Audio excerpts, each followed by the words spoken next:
Waiting for my thing. All right, good. We're live. Welcome back, everyone. Hope you enjoyed your breakout session and getting to move a little bit there. Seeing our young people get involved in our community, like the Everdance Company, is of course close to my heart. As some of you know, the founder and executive director for All the Above Hip Hop Academy, where we mentor youth, support artistic expression, and serve our community as a hip hop cultural resource. And it's so important that we give our youth opportunity to make money doing what they do, understanding that you can do that, especially here in our city, where we don't have like a huge art industry, but we have incredible artists who live here. So we as a community getting involved in supporting them and nurturing those skills and leveraging our resources and opportunities to help them grow and develop and imagine the capacity and potential for them themselves and their world is vital. So thank you, Everett and his team and the mentors over there for just a great opportunity to engage with y'all today. If you can believe it, I'm joined here on the screen by an amazing human being you'll meet in a moment for our last session of the day. We're already here, y'all. It's just like that. When you're engaged, time flies, right? Um, I want to thank you all for your patience and flexibility as we navigated this new virtual conference world today. And of course, I want to thank our speakers and our sponsors, one of whom I'm going to give a shout out to right now. CATA was proud to sponsor the Creative Placemaking Summit this year, where artists, placemakers, and community leaders work together to drive change. See what I did there? I like to put in yeah. If you caught it, you caught it. The CATA drives jobs, the economy, access, equity, neighborhoods, and our community. So many of the things we've talked about today. So thank you, CATA, for making it possible for us to have our closing keynote today and all you do as a whole. Now, I'm pleased to welcome our final speaker of the event. Now, I'm going to have to say that we saved the very best for last because we have had an unbelievable lineup today. But I will say to you, you'll be very glad you stayed to hear from our final keynote speaker because, damn, like ChristinaMaria Patino Houle is a mixed race and mixed indigenous healer, warrior, and visionary. They are the lead visionary with Los Imaginistas. If I messed that up, I'm so sorry, Chris. I'm so sorry. With Las Imaginistas, their work breaks spells of colonial patriarchy by centering the femme and non-binary gaze and reintegrating the construction of self with the Madre Tierra. Today, ChristinaMaria will examine how art can be used as a tool for liberation and advancing justice. ChristinaMaria, I cannot wait here. Thank you, and take it away. We're ready for you. Great. Thank you so much, Jose. To begin, I just would like to light some herbs. So I'm going to invite you all into my grounding practice and to the traditions of the land where I am. I'm calling in from Zapotec territory, unceded territory in an area known as Oaxaca in Mexico. And the first thing I'm going to do is just light some copal with you all. So copal comes from resin from a tree, and it's used throughout Mexico for prayers. The belief is that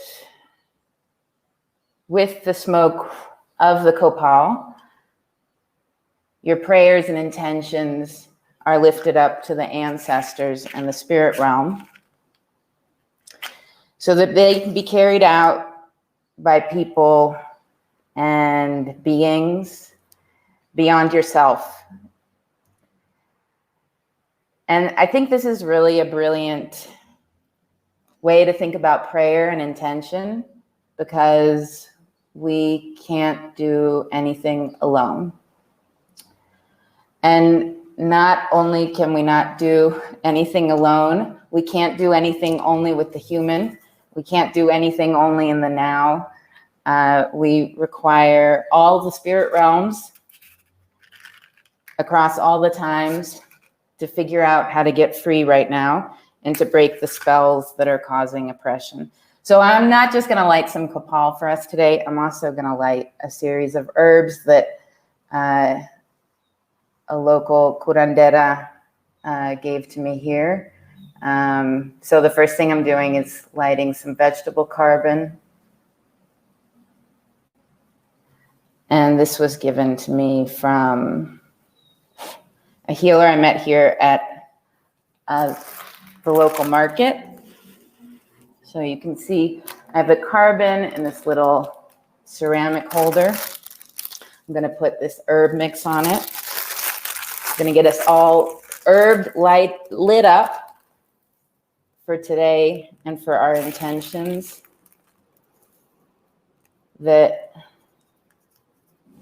I'm able to channel the teachings that you all need to hear, and that you all are able to open the space for the teachings that you're ready to receive.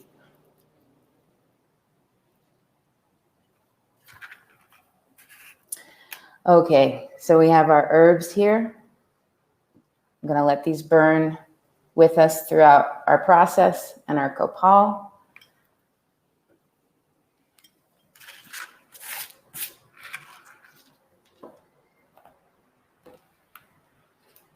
And next, I'm going to chat with you a little bit about time.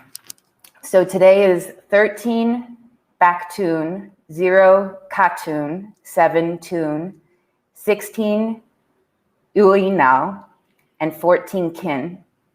The Tlotzlak is 11 X, which is the day of the tiger and insight. The Habab is 17 Yaks. Yaks is usually referred to as one of the hero twins, who is also connected to the jaguar and the lord of the night. And it's 17 Ixquiqui, who is the god of fire, volcanoes, personification of life and death. So I just read to you the time in the Mayan long count calendar. This is important for me to share as a way to orient us in our beginning, because one of the things that we will need to do in order to reimagine our entire ways of being is also to reimagine time. And many different indigenous communities have different ways of thinking about time that are counter to Western colonial time framings. And rethinking time is going to be really important as we rethink liberation. As I mentioned, I'm in Zapotec territory, and the Zapotec people are fighting throughout southern Mexico to stop the environmental destruction caused by the creation of wind farms in their territories and unregulated logging of their forests. Many individuals start with land acknowledgement. Something that's important in addition to doing a land acknowledgement is talking about the fights of the indigenous people in your region. So talking about not just whose unceded territory is being occupied, but also what they're working towards and what they want. I have a lot of my work based in Carrizo Comecrudo territory along the Rio Grande Valley Delta, which is in the area that is commonly known as the US-Mexico border. There, the Carrizo Comecrudo tribe is working to stop construction of the border wall and the death that is caused in its wake. And they're also working to fight for the creation of a liquid natural gas terminal in their territory. Thank you so much, Jose, for the introduction. My name is ChristinaMaria Patino Xochitl Zihuatl Sukyan Houle. I use the pronouns she, we, and they. And Christina is a name derived from Christ. Maria is the mother of Christ, Mary. Xochitl means first flower, or first flowers are also thought of in the Mayan culture as artists, and first is like the visionary. So visionary artist. And Sukyan means person with sweet understanding of the infinite. The deity I work with is the spirit of Yaku Mama. Yaku means river, and Mama is mother. Yaku Mama was believed to be a giant anaconda-like snake that gave birth to all civilization. The idea comes from multiple different Amazonian cultures, and also connects to the idea of the Milky Way being viewed as a large serpent. So throughout the Amazon rainforest, a number of different tribes have the idea that the Milky Way is a serpent that came to the earth and gave birth to civilization and then returned to the sky. I want to thank Piper and Gold and the Arts Council of Greater Lansing, Michigan for inviting me here today. And I want to thank all of you in attendance for your time and commitment to creating a better world through shaping the public imaginary. I come here today not just representing me or my accomplishments. When I was invited to present, it was based on my work in collaboration with many artists, leaders, community members, and family members.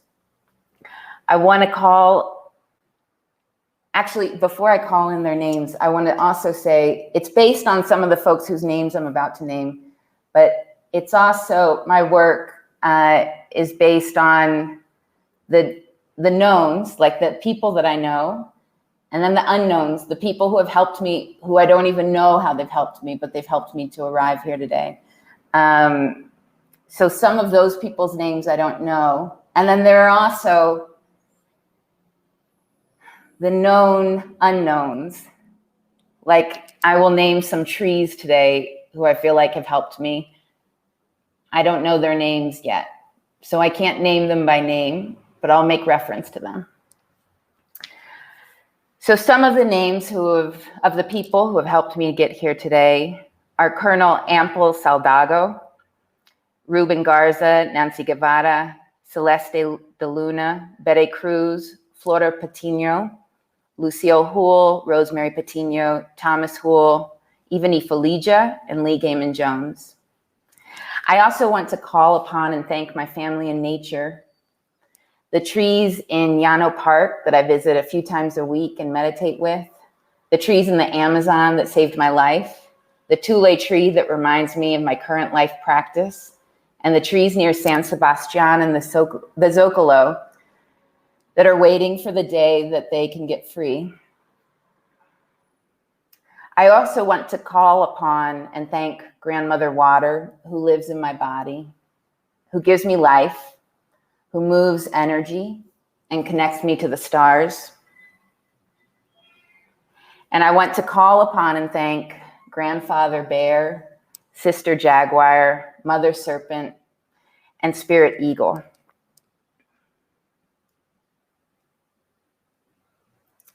And now we'll begin.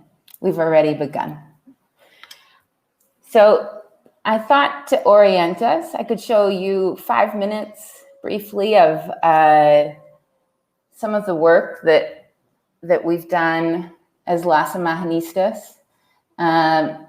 So I'm going to do what feels a little scary and share my screen just because I'm not totally used to this technology. So let's see what happens.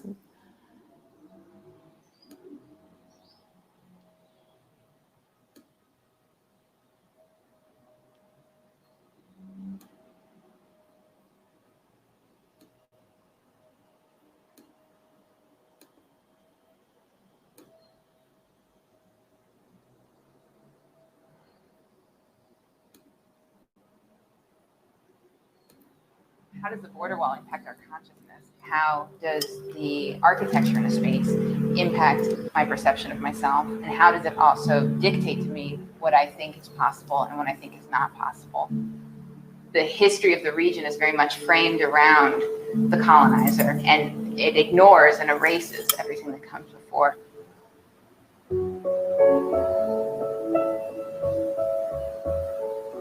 We collected objects. We invited people in the community to donate what we call chucherias, objects that were kind of laying around in their home. And then the way that those objects are painted and arranged is representative of the different ideas that people had about what the future of the region would look like. We worked with 3 communities. We think of the city as one community. We think of artists, thought leaders, academics, nonprofit leaders as another community. And then we think of individuals working to make change in their neighborhood as a third community. If you're going to think about how to change a geography, it has to take into account the implications of everyone in that geography. We heard people wanting to see the built environment reflect them, people wanting to see streets named after cultural leaders. People are craving more spaces of gathering to build community, like the traditional plaza. En esa maqueta estábamos ahí visualizando qué es lo que queremos, cómo queremos que sea la ciudad de Brownsville. Poniendo en esa maqueta qué es específicamente lo que nosotros necesitamos.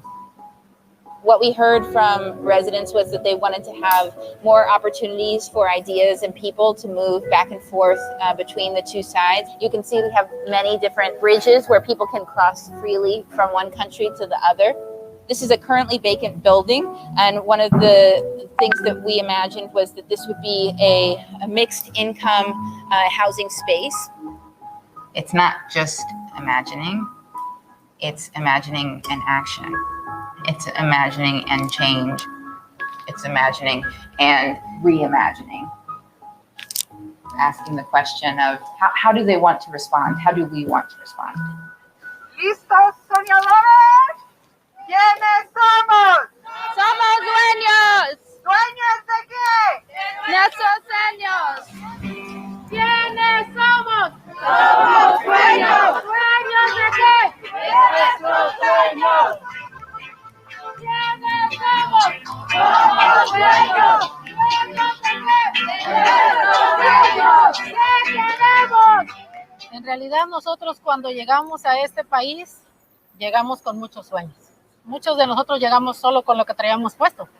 Entonces, por eso es tan importante el trabajo de las imaginistas.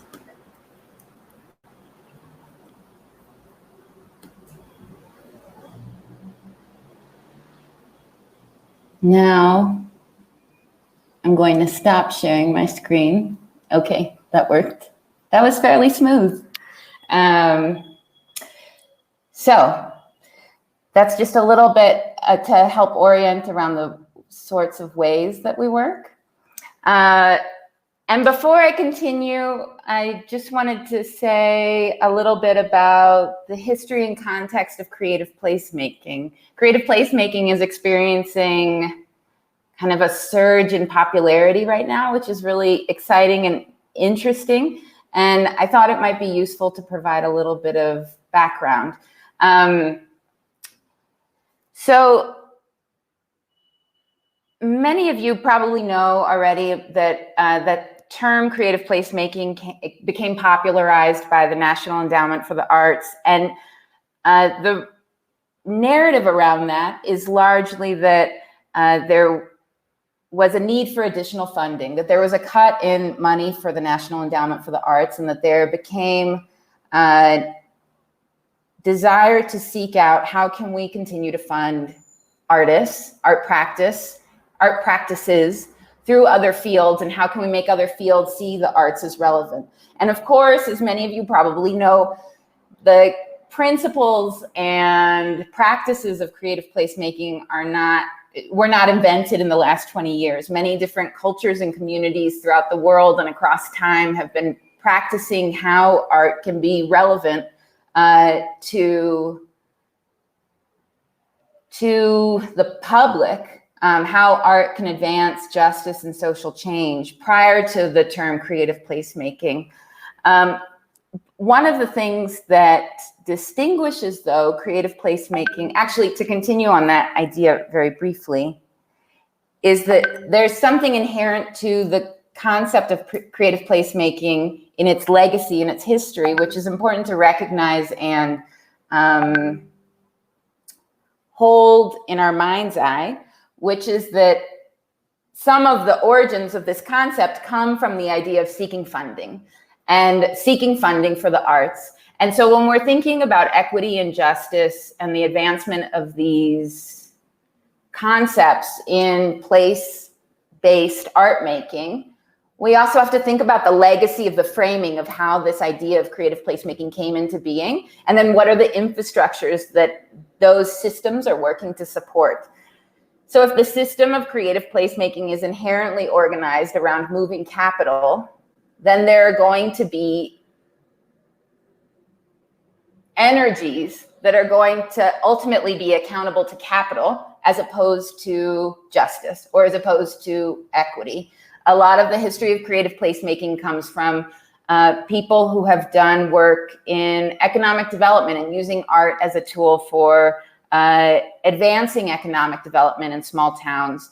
And so if that is kind of one of the bottom line foundational histories of how this concept has come into being, then there's going to constantly be a tension of what are we advocating for? Is the result of our work going to have forced displacement for the marginalized communities that we're in theory advocating for?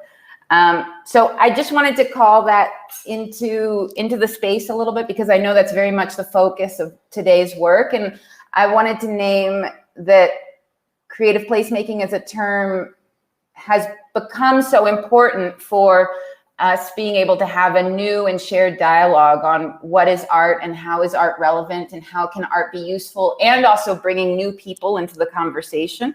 But I also wanted to make sure that we're holding at the forefront of this conversation the legacy of these concepts as they've been brought to the forefront. So now I'd like to move into talking about liberation. So what I think that the purpose of all of the artwork that we're doing should be, and to define it within the context of the way that we produce work. So there are two primary people that I'm referencing in relationship to liberation, or kind of framings of thinking. One is Lama Rod Owens, who has written works on radical dharma, and his definition is that liberation means that all beings can be free. All beings can be free to live their best life without causing harm to other beings. And then the other theory of liberation comes from liberation theology and liberation psychology, which is that there are three principles of liberation. The first is it's advancing life. So the bottom line of liberation is to create a space where all life is being advanced, and that there's not a distinction or prioritization of human life over plant life, over animal life, or one type of human life over another type of human life. So that's number one. Number two is it requires praxis. So liberation is not a philosophical exercise. It's something that we have to practice, and it's something that we have to constantly work to embody. And then the third is that liberation disrupts power inequity. So it actively advocates for the destruction of unjust systems, and it centers the interests of those who are systemically disenfranchised. I'm going to continue to talk about this in a minute, but what that means in practice is that we're making decisions about who we're listening to and how we're listening to those people. Something else that I'm going to talk about throughout the talk is the concept of skyborgs. Skyborgs is kind of a permutation or play on the concept of cyborgs, which comes from the theorist Donna Haraway and comes out of feminism.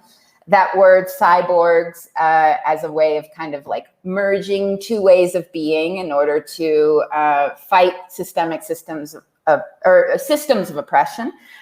Was evolved into the word cyborgs with a S starting, so just replacing the C with an S, meaning social cyborgs. And that's a concept that comes from La Papersone.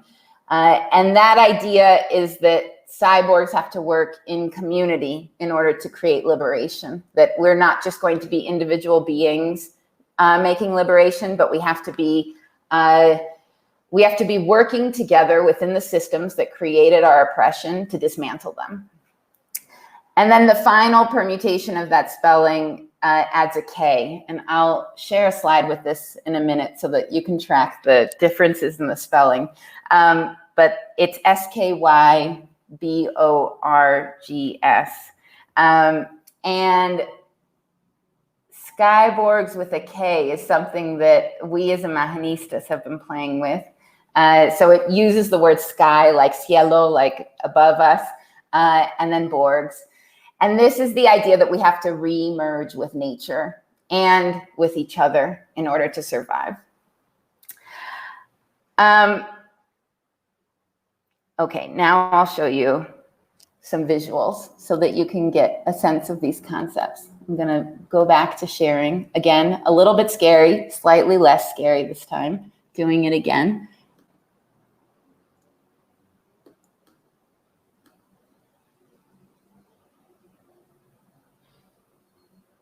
And I think what I'm gonna do is show you all the images now, and then take me off screen share so that we can, somehow I feel more connected to you all when we're on video. So I'm gonna show you these visuals and then I'll take them off and then we'll keep talking.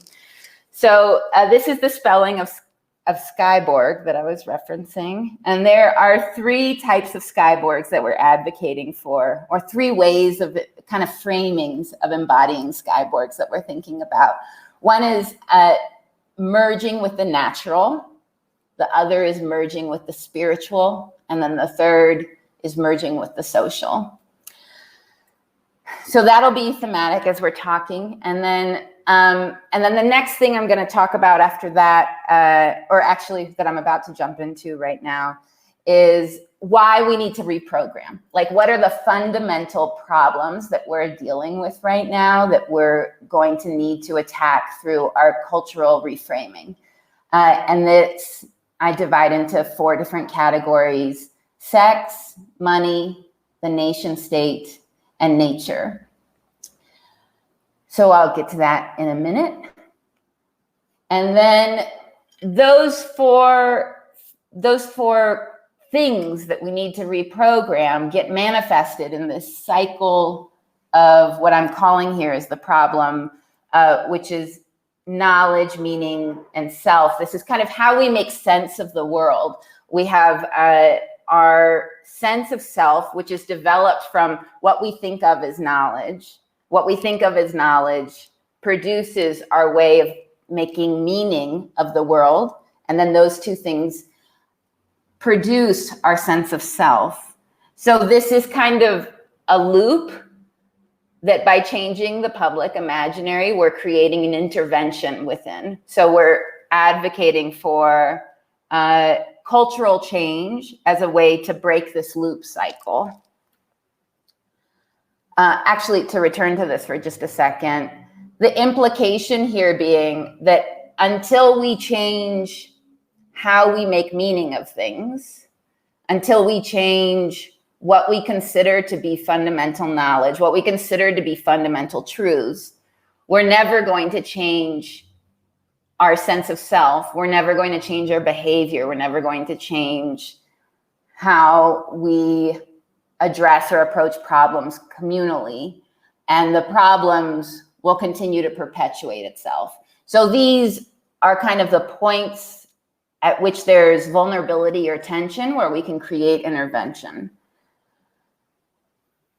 And then what I pose is the 4 core principles for making change in these systems is a rethinking of time, reimagining of ceremony. And by ceremony, I mean ritual, spiritual ways of connecting with the ethereal and across spirit planes. Rethinking how we communicate across time and space. And finally, rethinking language.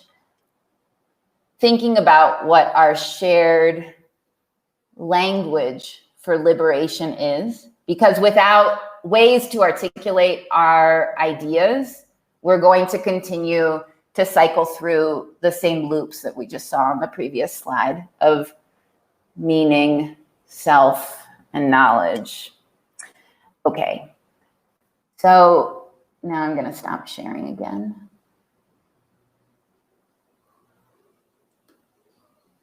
All right, I'm back.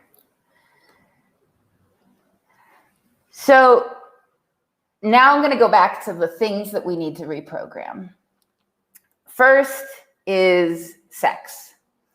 And I'll start with kind of orienting that the deprogramming of sex, money, nature, and what was the fourth thing on my slide? And nation state.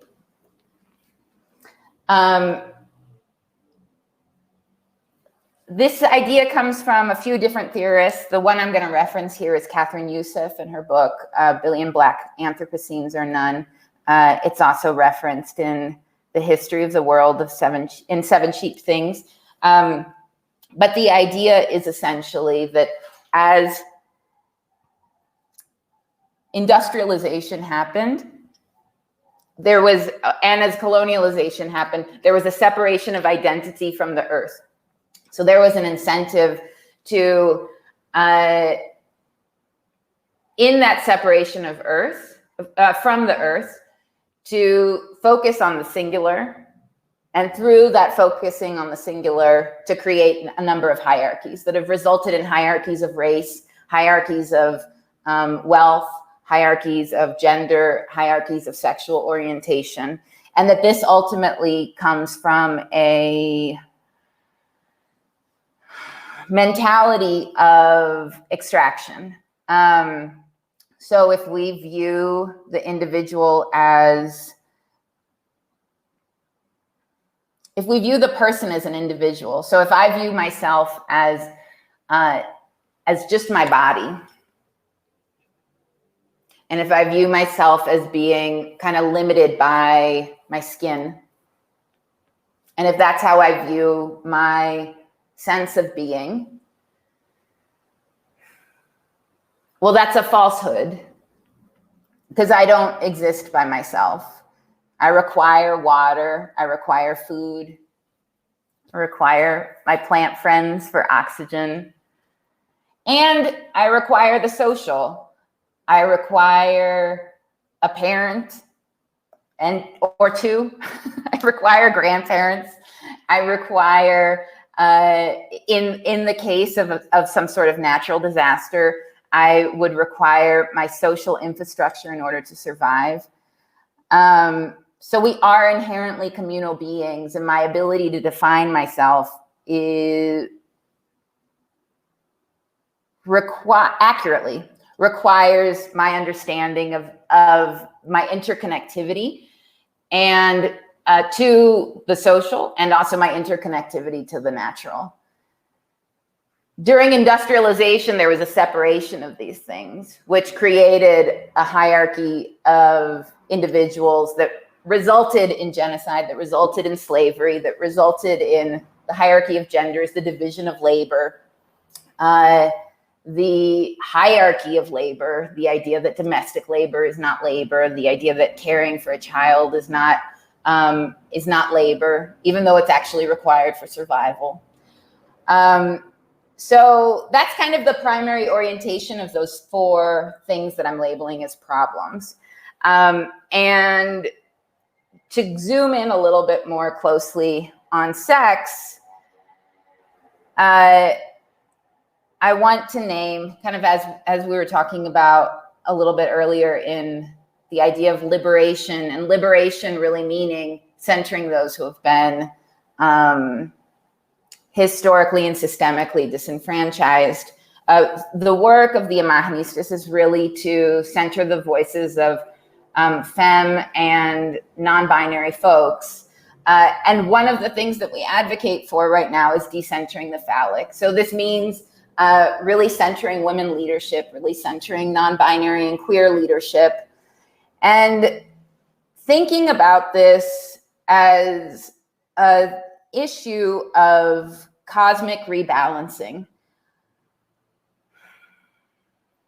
So many times you'll see, for example, I have to fill out so many reports on who's on your board and who's making decisions, et cetera, et cetera. And often it can seem like the right answers to this are, well, the proportions of our representation in our decision-making entities are representative of the proportions of the general population. So in theory, 50-50 would be a good gender balance, or whatever it is of the census of the United States.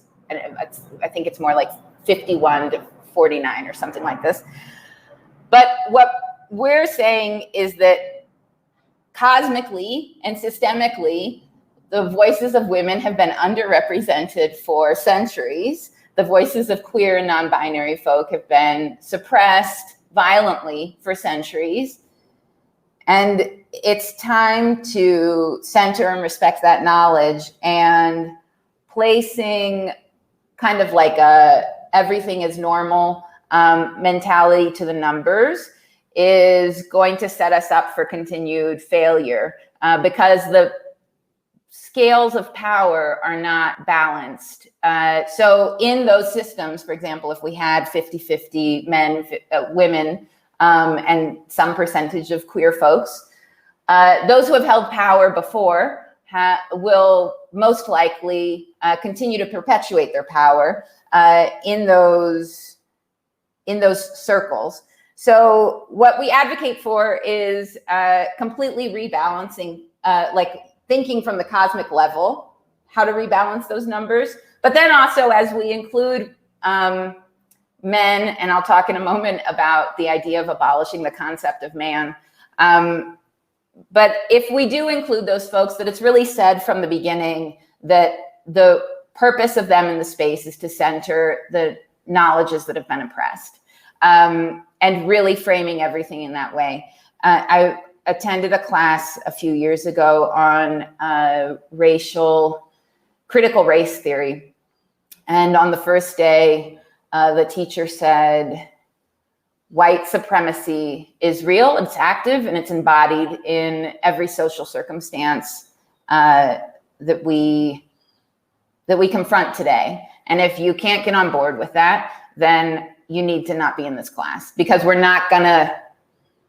that's like not gonna be where we're gonna spend our time. Like that's our point zero, and we're gonna advance from there. So similarly, that's how we think about decision-making across power. Also, I want to talk really quickly in relationship to sex about decolonizing the sexual imaginary, and thinking about how prevalent this is and pervasive really in everything that we're exposed to culturally. And this is something that I was writing a little bit recently about. I said something like, where is the sex in urban planning? And it's there. It's the sex, and our relationship and performance of gender shows up in the way that we send emails, who we think we defer to in conversations. And this is something that I'm constantly working to deprogram myself from. But I mention it here because I think it's a very important part of how we will think about liberation, and decolonizing the future is also thinking about what is our sexual imaginary. reprogramming what is erotic, which is interesting, I think, because it's the sort of thing that seems like it's siloed, like it's not relevant to everything that we do. But sex is the very fabric of everything that we do. Sex and the erotic is the fundamental life force of existence. And so whether we acknowledge it or not, it inherently populates all of our decisions. And it's important to question whether or not that influence is advancing our values of liberation. The next thing I'll talk about is money.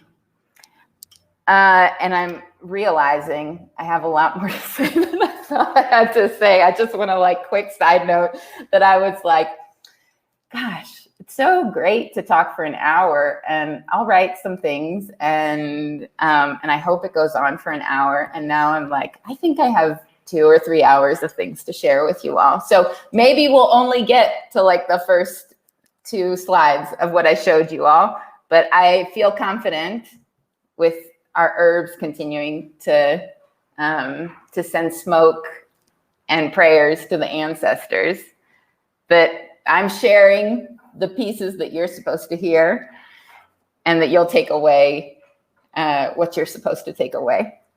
And that what we don't get to, we just weren't supposed to get to.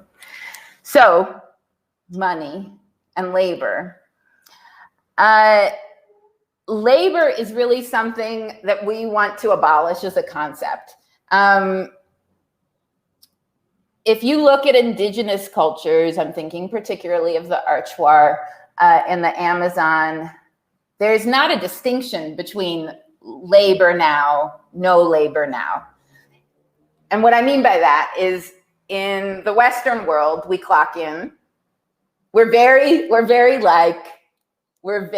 very important, the clocking in, the time card, the clocking hours, the knowing how many hours.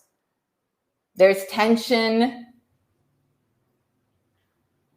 There's tension and anxiety around time, around contributing a certain amount of time.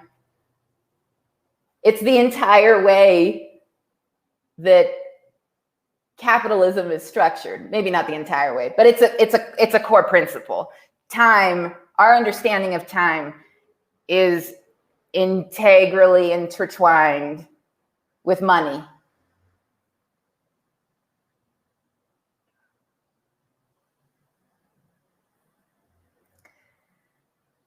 Which is important because what we call then time on the clock, time for work, time as labor, becomes very siloed. And it becomes another type of binary. So if I'm on the clock, that includes a very limited number of things. If I'm on the clock for work, it has to happen, first of all, usually at a certain time, like during the day. It has to happen at this X moment in time, 9 a.m. to 5 p.m. in theory. What happens before 9 a.m. is not work. But if I don't eat, I can't work. If I don't sleep, I can't work. If I don't read a book, I'm not going to have a good idea to enact and work. If I don't see my therapist, nobody's going to want to talk to me at work. If I don't meditate,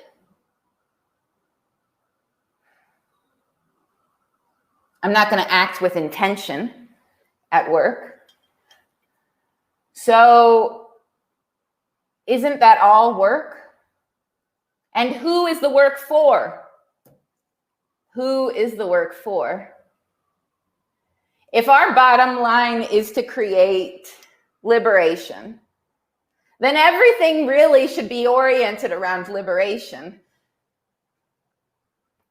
Why should I surrender my time to something that is not ultimately working towards liberation? It's at cross purposes. Ultimately, we should all just be working towards the same thing.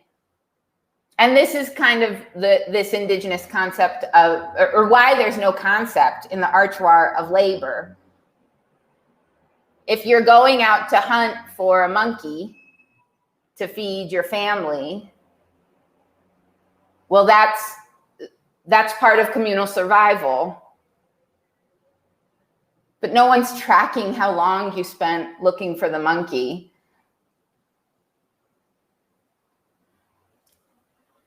And it is equally important that you show up at night to process your dreams in community. That is equally important to the liberation and the shared communality of your tribe. So that's some thoughts on labor. And then the nation state, the idea to dissolve the nation state was inspired by this piece that I saw from Dred Scott that says, imagine a world without the US. And in the work, the normal orientation of the map, actually, maybe I'll show you this.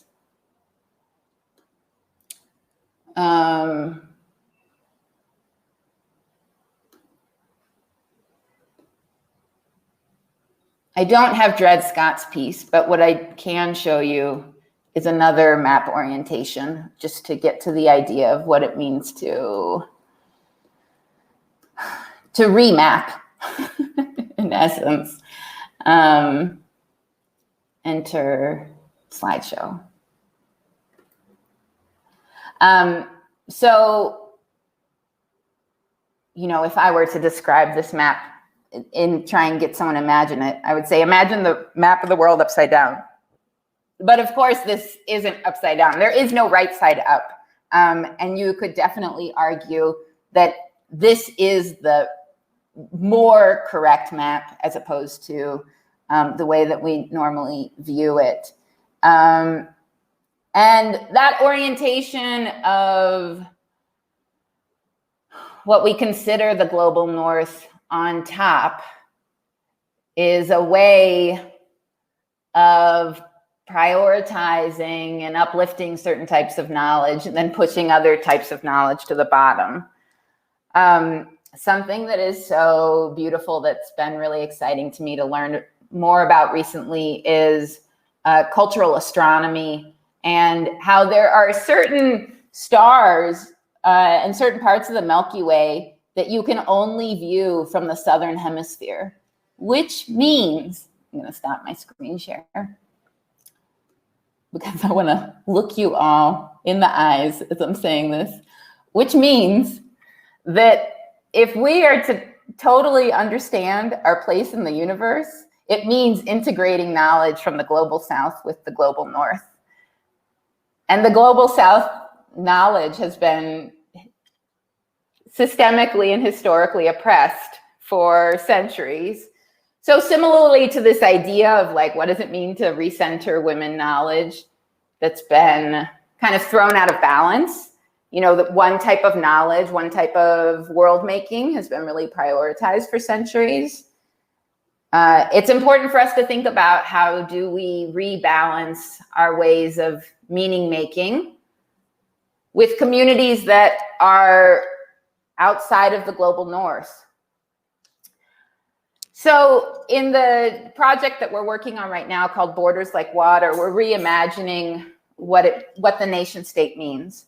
And Borders Like Water makes reference to this idea of no earth imagined borders.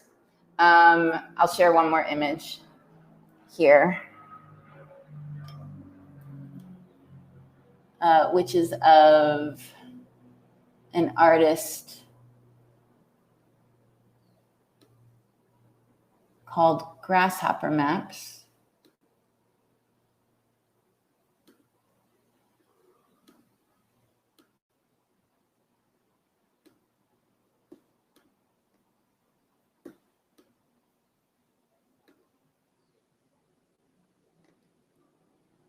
So this artist runs a project called Grasshopper Maps, and this is a map of river systems throughout North America.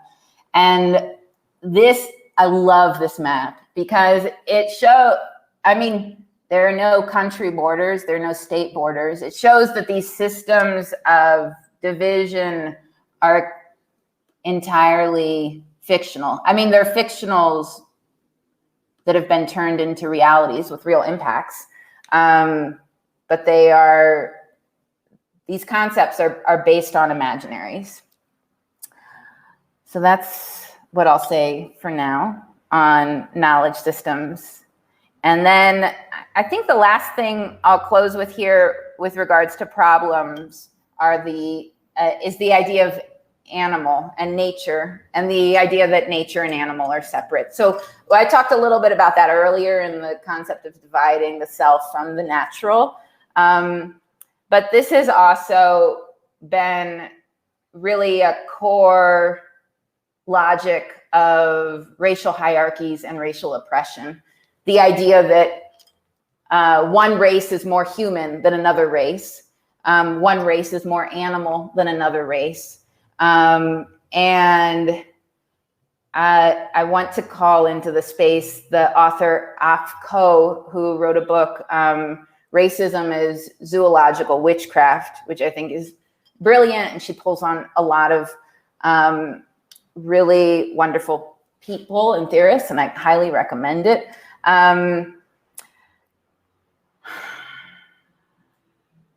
And what she calls for is zoological activism, the re-merging of consciousness with the animal as a strategy for resistance. Ko talks about it specifically in relationship to Black liberation. And I think centering Black liberation and Indigenous liberation is going to be key to the future of our survival. And I think that really means embracing the animal, embracing the natural. So I have 5 minutes left. And what I want to do is jump to the apocalypse and give some closing thoughts.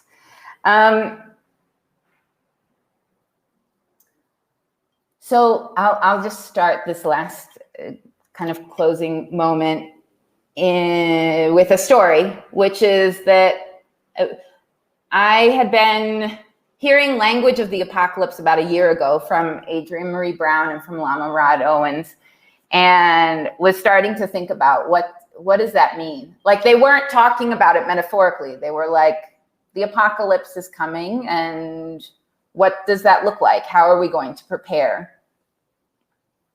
And I thought, wow, that's interesting.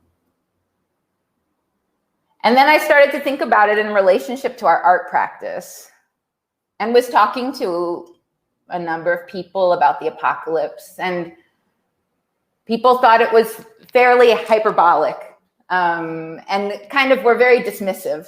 Like, what are you talking about apocalypse? Like, that's just nonsense. It's like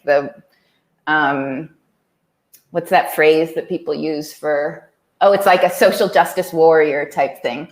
And then 2020 happened. And I feel like, well, I mean, if we're not talking about apocalypse now, then you're not awake. And what do I mean by apocalypse? I mean that there's a radical shift in consciousness, that we're at a moment where there's a radical shift in consciousness.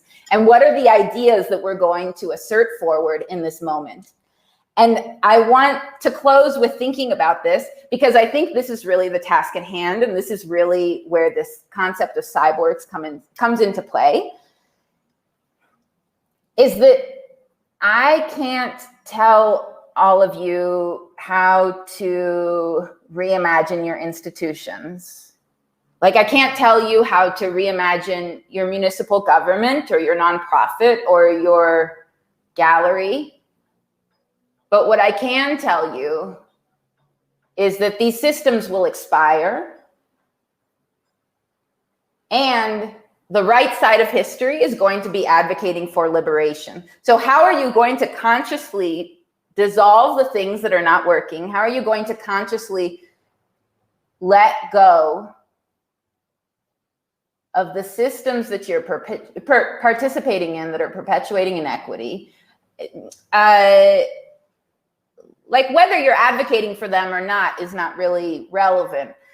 Ko says something that's really, or actually she's quoting another author. I'll get it to the folks later on who she's quoting. But she quotes someone who says, the witchery of, in essence, I'm paraphrasing, but essentially, like, the witchery of patriarchy, the witchery of colonization is such that the person casting the spell no longer sees themselves as the witch. They can no longer see themselves in the mirror of their witchery, which is just to say that as we practice and perform and become zombies of white settler colonialist patriarchy, we don't always do so with intention. It's the easier thing to perpetuate those systems. So what we're calling for is to consciously evolve out of those systems, which is very difficult. The idea of conscious evolution within the generation of a life is challenging. It's not the way that species usually work. If you think about, like, fungi, a fungi might evolve over generations to resist a higher temperature each time there's a heat wave. So each time there's a heat wave, a certain number of fungi die, and then a certain number survive. But they were already programmed to survive, the ones who could survive. And then those ones who survive give birth to new ones. But that's different than what we're trying to do right now. If we're going to create liberation in the present moment, ideally, we wouldn't have to, like, have a bunch of, like, 98% of humans and life die, and then the small remainder create new things. Ideally, we'd be able to consciously evolve into new systems of thinking so that we could embody something else. So conscious evolution will require reprogramming. And I'll close with this story that I'm trying to think if I'm going to share you a song, but maybe I won't. Maybe I'll link it later. But when I was at South by Southwest like a decade ago or something, and I saw the lead singer of the Flaming Lips talk, and he played some audio of him writing a song that has a famous hook. I can't remember if it was Yoshimi or whatever. But in listening to the audio, you could hear him play like the first 5 notes, like dun, dun, dun, and then he would pause, and then he would try something, but it wasn't the actual hook. And so he did that like 5 times, like dun, dun, dun, dun, dun, dun, dun, dun, dun, then dun, dun, dun, and then the hook like arrived. And it was this incredible audio archive of what it means, like how to evolve a thought, how to evolve in real time, how to like birth something into being. And it's an action, it's a creative action that requires patience and love and spaciousness. And that's what this moment requires. It requires us to to patiently and lovingly be open and present with ourselves in the moment to moment so that we can birth liberation. And it's not going to be one solution. It's going to be a constant trial of collective reimagining. So I wish you all so many blessings in that work, that you build community and partnership and find the people who can help you to be co-conspirers, who can hold you accountable. And thank you. Thank you for your time. I don't even know what to say except for the notes. Like, yeah, thank you, ChristinaMaria. Like, this was there's so many like important parts um to this whole conversation. And we are in like we have this opportunity here, you know. We talk about the apocalypse being this radical shift in our consciousness. And here we are, everybody experiencing this pressure kind of, you know, throughout history, different groups, different folks experience pressure at different times and different capacities. And here in this moment now, folks are kind of being brought into the conversation almost on an equal playing field, not equal by, you know, any stretch of the concept or word, but there's a shared experience of pressure. And it just brings up, I mean, this whole talk just unpacked so many jewels and gems of how to navigate the pressure of the now.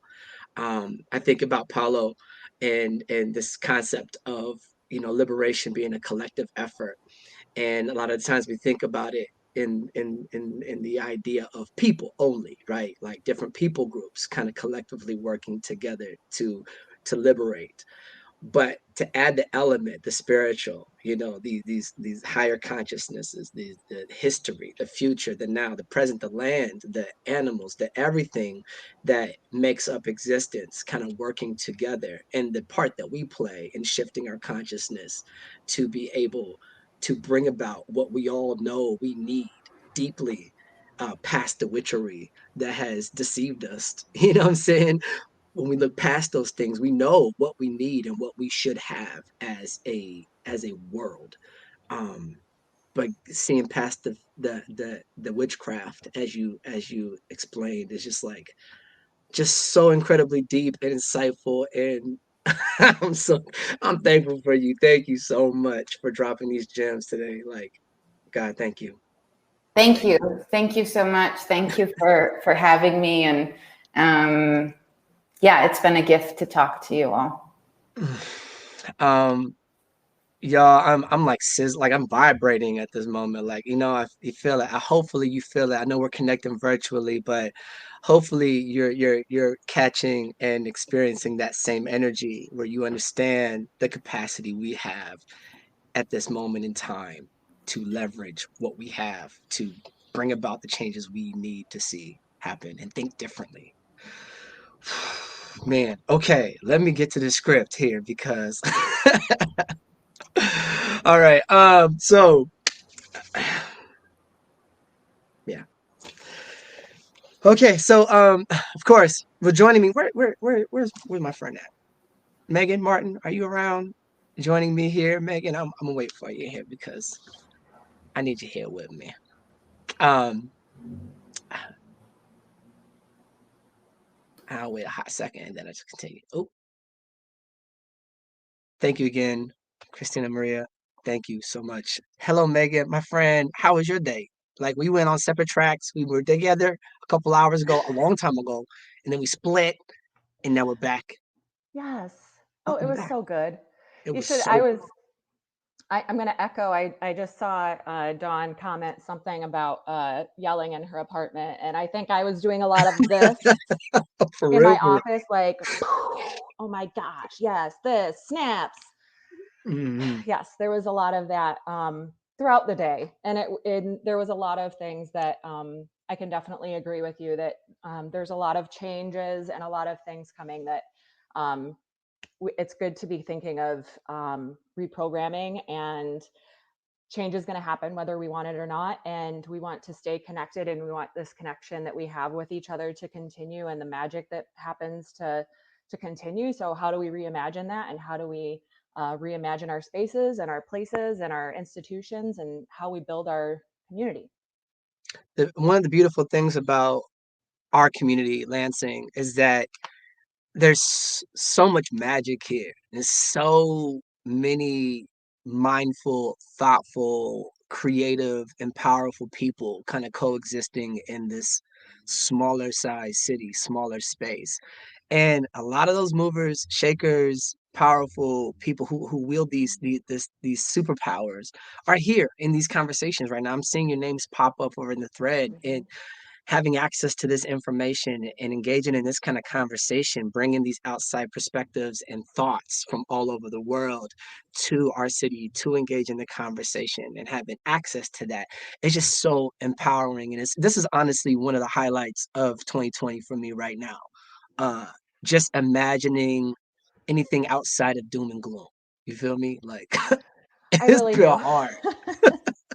I really It's do. been And that is something that this event I'm very thankful for, is that it gives us an opportunity not only to bring art and culture and bring that and raise it up, but it also brings people together in a way where we can appreciate art and creativity as it relates to building a community, and lifts us up. Yes, thank you, Veronica. The fire is needed.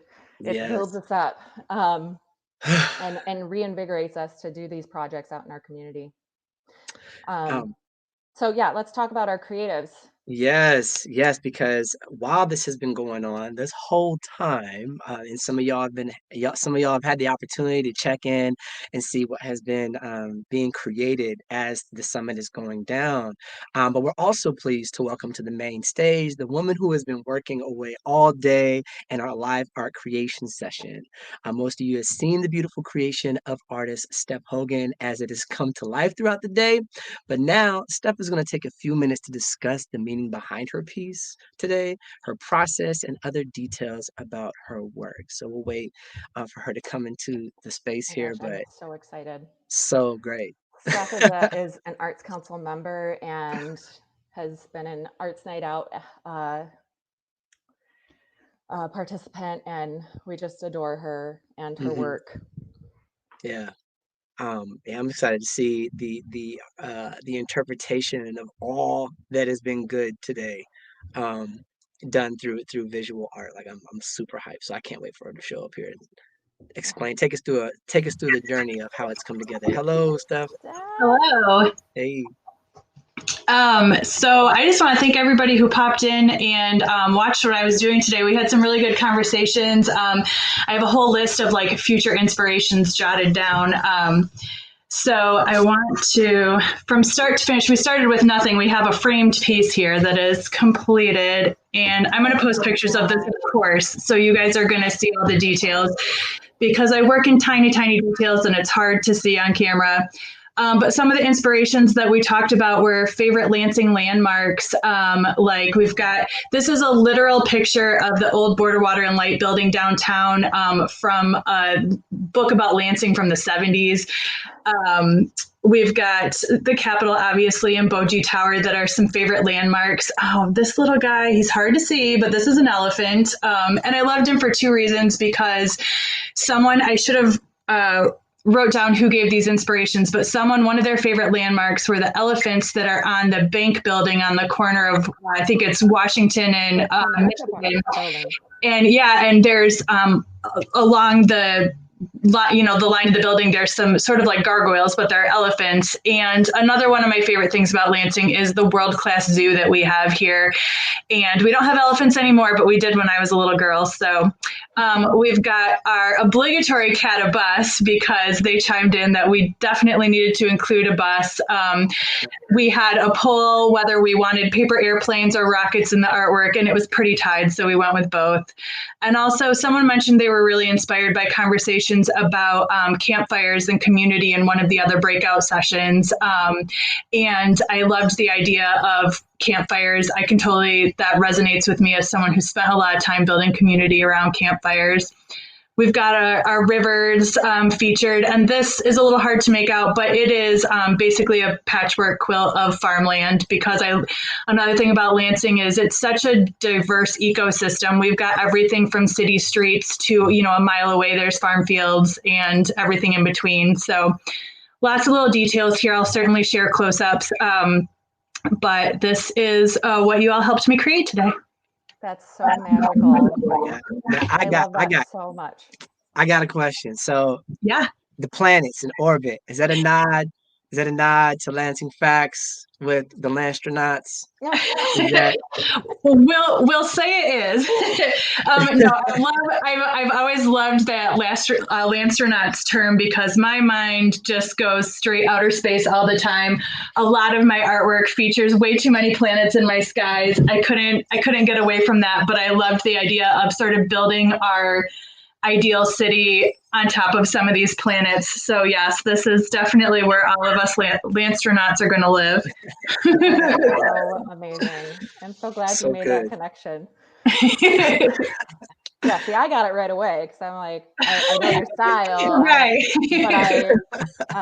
But I like that you dug a little deeper and Lansing and all of its surrounding. You captured so much, and I love the depth that you went into, just being here today and pulling from people's ideas and what they were able to offer you, especially that fire that's in all of us, that we can create these kind of campfires of warmth in areas of our community, and just really build them up to create that warmth around our city through creative placemaking and arts and culture and just that sense of community. So I love it so much. And thank you so much, Stephanie. Thank you so much for having me. Thanks to everyone who was involved and everyone who attended the event. It's been an absolute joy. Thank you. Beautiful. I can't believe you just knocked that out like in the last 2 hours. Oh, so good. Well, thank you, Steph. Thank you so much. Thank you. So for the final 15 minutes of this wonderful event, we're going to hear from the woman who brought us all together today, my friend, Miss Megan Martin, who is the Executive Director of the Arts Council of Greater Lansing and the leader of the CPS 6 effort.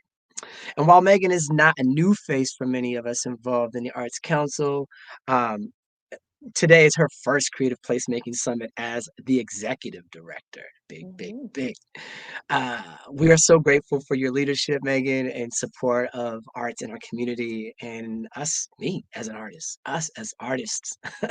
My personal friend, and now, ladies and gentlemen, and folks, good people, Megan Martin. Thank you, Jose.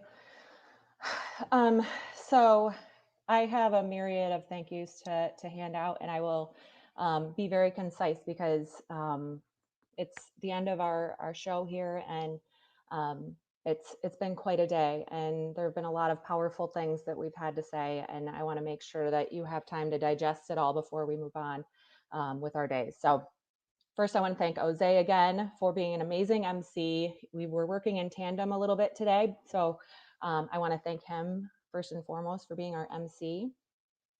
I want to send a huge thank you to all of our incredible speakers. They learned new technologies along with us and crossed time zones and tech barriers to be here today, and I know all of us are the better for it. Thank you to our event partner, Downtown Lansing, Inc., and our action sponsor, the City of Lansing Parking Office, who is providing free parking for us to visit downtown. Thank you to our grantors, the National Endowment for the Arts and the Michigan Council for Arts and Cultural Affairs. Thanks as well to our innovation sponsors, the Greater Lansing Association of Realtors, Downtown Lansing, and MKSK Planning, Urban Design, and Landscape Architecture. A massive thank you to our inspiration sponsors, Foster Swift Collins and Smith PC, Peckham, Michigan State University Outreach and Engagement, Michigan State University Wharton Center for Performing Arts, the Desk Drawer Fund from MSU FCU, Elevation Okemos, and the Lansing State Journal. And again, we wouldn't be here today without our ideation sponsor, LaughQ, and our impact sponsor, CATA, for which you just saw a lovely little bus, and our connectivity sponsor, the Lansing Board of Water and Light. It's because of them we're able to provide today's event free of charge to help ensure access for all those in our community. And I hope you all took some value from today's lessons. And thank you again to our Arts Council of Greater Lansing team, Kendra, Dawn, Taylor, and Ryan, our board of directors, and the Creative Placemaking Summit Committee. Thank you, thank you, thank you. And thank you so much, and a big, huge round of applause for Piper and Gold Public Relations, who navigated us through virtual space so eloquently and with so much talent. And I am so excited that I got to work with them because they kept us afloat today, for sure. When we started planning the Creative Placemaking Summit, we didn't know what a summit would look like in the midst of a global pandemic. And I'm so grateful for my innovative team who encouraged this vision of a Virtual Plus event, and to all of you for giving it a chance. It's scary to try something new, and even in this world where we can feel like we're immersed in technology, we all know how hard it can be. We are so grateful for your willingness to experiment with us, because really it isn't. Art is about experimentation and innovation. We hope you were able to immerse yourself in the educational and impactful experiences that were offered today. One of our main goals was to open the door for difficult but necessary conversations, and we hope you continue to have those outside of this event. We now invite you to join us in a live adventure, something all of us are craving right about now.